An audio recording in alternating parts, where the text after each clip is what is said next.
Ambedkar versus Gandhi. असली विवाद क्या था? क्या आप जानते हैं कि भारत की आजादी की लड़ाई के दौरान एक ऐसी वैचारिक टक्कर हुई थी जिसने देश की राजनीति, समाज और भविष्य की दिशा तय कर दी। यह संघर्ष अंग्रेजों से नहीं था, यह टकराव था दो महान नेताओं के बीच। एक तरफ थे महात्मा गांधी, जिन्हें देश राष्ट्रपिता कहता है। दूसरी तरफ थे डॉक्टर भीमराव अंबेडकर, जिन्हें हम संविधान निर्माता के रूप में जानते हैं।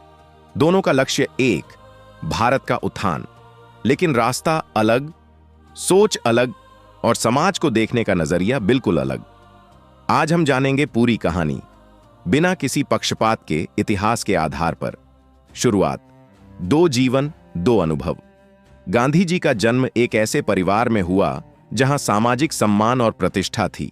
उन्होंने इंग्लैंड में पढ़ाई की, दक्षिण अफ्रीका में सत्याग्रह किया और भारत लौटकर आजादी की लड़ाई के सबसे बड़े नेता बने। वहीं अंबेडकर जी का जन्म ऐसे समाज में हुआ जिसे उस समय अछूत कहा जाता था।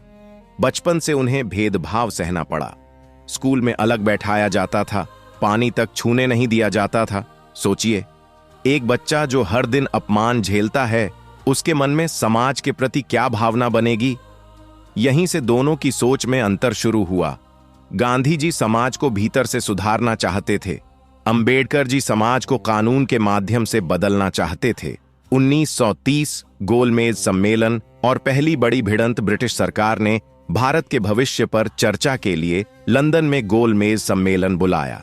यहां अंबेडकर जी ने पहली बार अंतर्राष्ट्रीय मंच पर दलितों की आवाज उठाई। उन्होंने मांग रखी, दलितों के लिए सेपरेट इलेक्टोरेट, यानी अलग निर्वाचन क्षेत्र। इसका मतलब था कि दलित समाज अपने प्रतिनिधि खुद चुनेगा ताकि उच्च जातियों का दबाव न रहे। 1932 में ब्रिटिश प्रधानमंत्री ने कम्युनल अवार्ड घोषित किया और दलितों को अलग निर्वाचन क्षेत्र देने की घोषणा कर दी। यहीं से तूफान उठा। गांधी जी का अनशन, देश में भावनात्मक लहर। उस समय गांधी जी पुणे की यरवदा जेल में थे।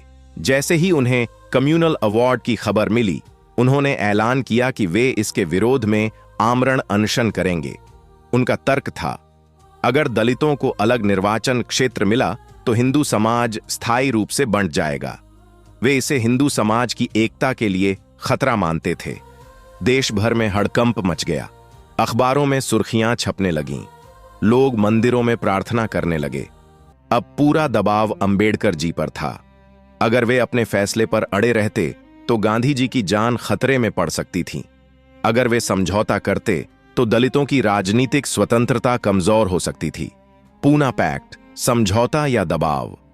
24 सितंबर 1932 इतिहास का वह दिन जब पूना पैक्ट हुआ।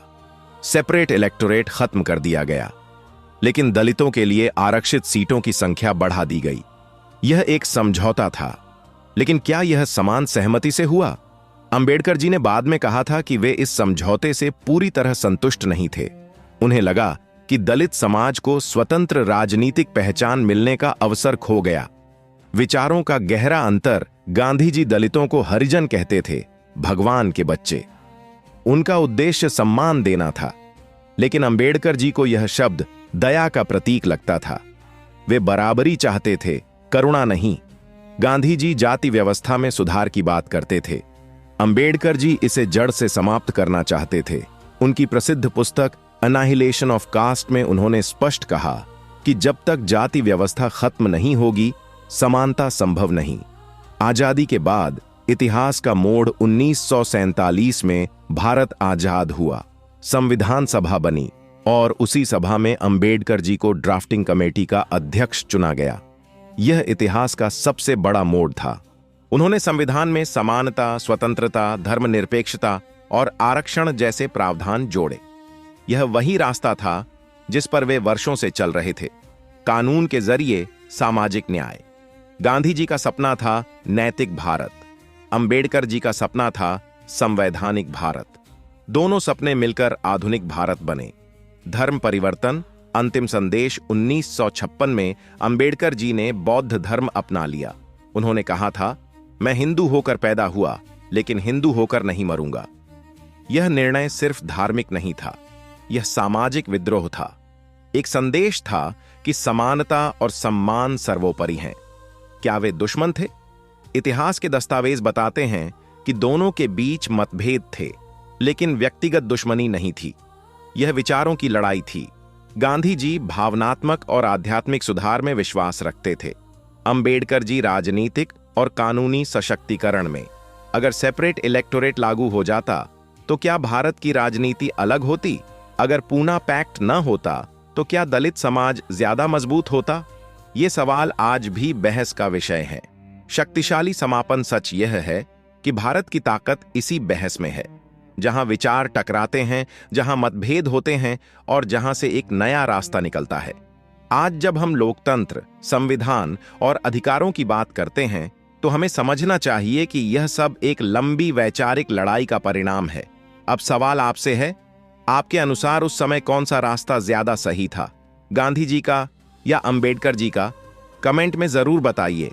और अगर आप ऐसे ही इतिहास के अनसुने सच जानना चाहते हैं तो वीडियो को लाइक करें और चैनल को सब्सक्राइब करना न भूलें